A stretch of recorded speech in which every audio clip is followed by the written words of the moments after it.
I'm going to tell you exactly how to balance your hormones to get rid of PMS and have easy, pain-free, PMS-free periods. What you need to understand are the key factors that play into PMS in women. PMS is not normal, it's very common, and a lot of women are told, you just have to suck it up, right? You're a woman. Wrong. This is not true. If you have PMS, it means your hormones are in balance. And the good news is that there's so much that you can do from a nutritional and a lifestyle perspective to get rid of PMS. So let's get started. So the first thing that you need to do if you have PMS and hormonal imbalances is to balance your blood sugar. So this is absolutely essential. It's where I start every single one of my nutrition clients because it's so imperative. So we need to make sure that our blood sugar levels are balanced throughout the day. The best way to do that is to choose whole food carbohydrates versus refined carbohydrates. So this would be like whole fruits, whole vegetables, legumes, that kind of thing, versus chips, pasta, bread, that kind of thing that's going to spike blood sugar levels. The second part of it is always making sure you're eating your carbohydrates with protein and healthy fats, and this helps blunt the rise in blood sugar levels. So blood sugar is a huge topic. I'll do a whole video all about it, but for now, you need to know balancing blood sugar is absolutely essential for hormone balance. Number two is that we need to address gut health. So gut health plays a huge role in hormone health. And if you have imbalances in your gut, that directly affects your hormone system. Vice versa, if you have hormonal imbalances, that can also affect your gut health. So we need to make sure that your gut is in tip-top shape. And there are many ways to do this depending on the person, but in general, making sure you're eating enough fiber, around 30 grams a day is typically what I recommend. A wide diversity of plant foods, so fruits, vegetables, whole grains, legumes, nuts and seeds, all of those are going to be really helpful for gut health, also including probiotic foods, so things like kefir, sauerkraut, kimchi, all of those are really great for gut health as well. Then we need to look at our nutrient status. So most people are deficient in at least one, if not more nutrients. And this is a huge problem because our bodies need all of these essential nutrients to actually function well. And so we want to look at, okay, what have you been eating? Where might there be some deficiencies or some gaps?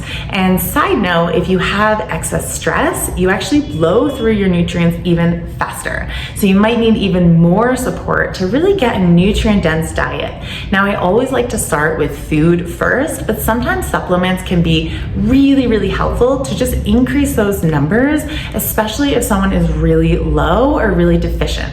But we want to make sure we're getting all of those essential vitamins and minerals in our diet. And so again, the best way to do this is a whole food diet. Now, there are certain things to focus on in terms of hormones that can be especially helpful and very nutrient dense. And so well-sourced animal products are actually one of the best sources of many of these nutrients.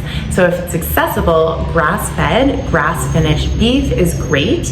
I also highly recommend seafood like oysters, which are loaded with zinc and loaded with omega-3s. Fatty fish like sardines are absolutely essential to get into the diet to get anti-inflammatory omega-3 fats and healthy protein as well.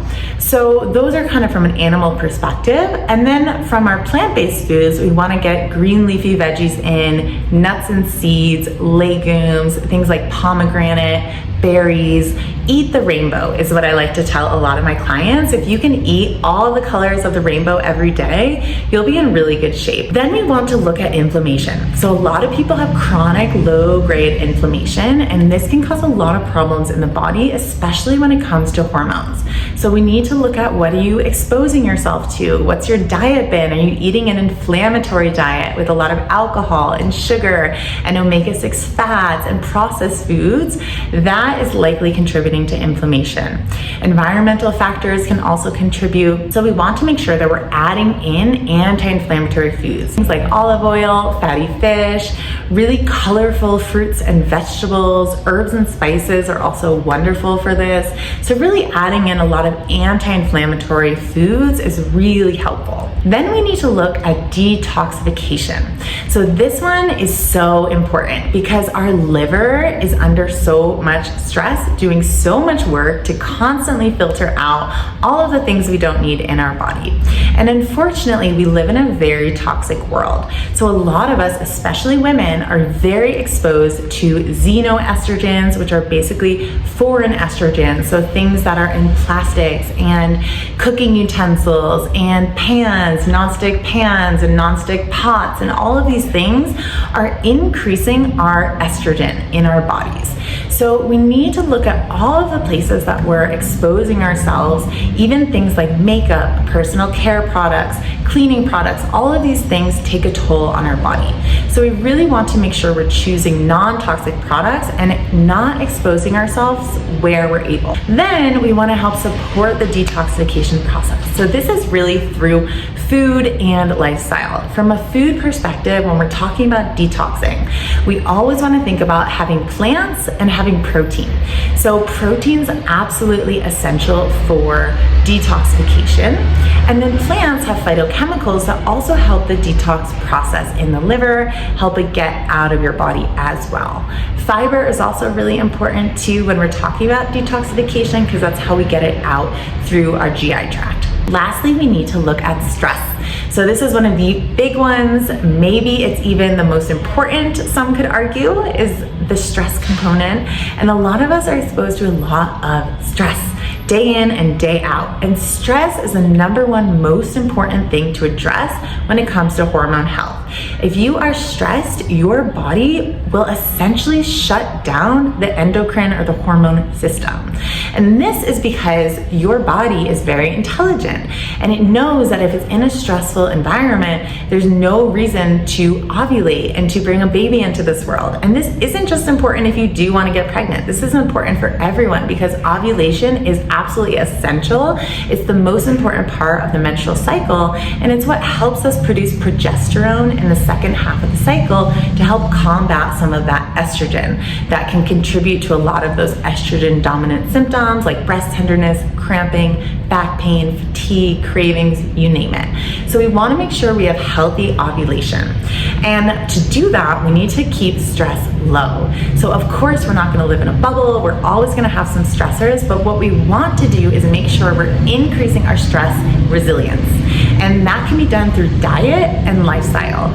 And so we want to think about increasing foods that help with the adrenal glands, which are there's two little glands that sit on top of your kidneys and pump out cortisol, or the stress hormone. They love vitamin C. That's where most of the vitamin C in the body comes from. So we really want to up our vitamin C status. We also need to make sure that we're balancing blood sugar. So getting our protein in, choosing whole food carbohydrates, all of that is going to be absolutely essential as well. Okay guys, so this is my top tips for balancing hormones. Hormones are incredibly complex, so there's so much more that I could say about this. And that's really where I dive in with my one-on-one clients when I'm helping them get rid of that PMS and have easy, pain-free periods. So if you found this helpful or you have any questions, let me know down in the comments. I would love to hear from you. And if you found it helpful, make sure to like and subscribe for more videos like this, and I'll see you next time.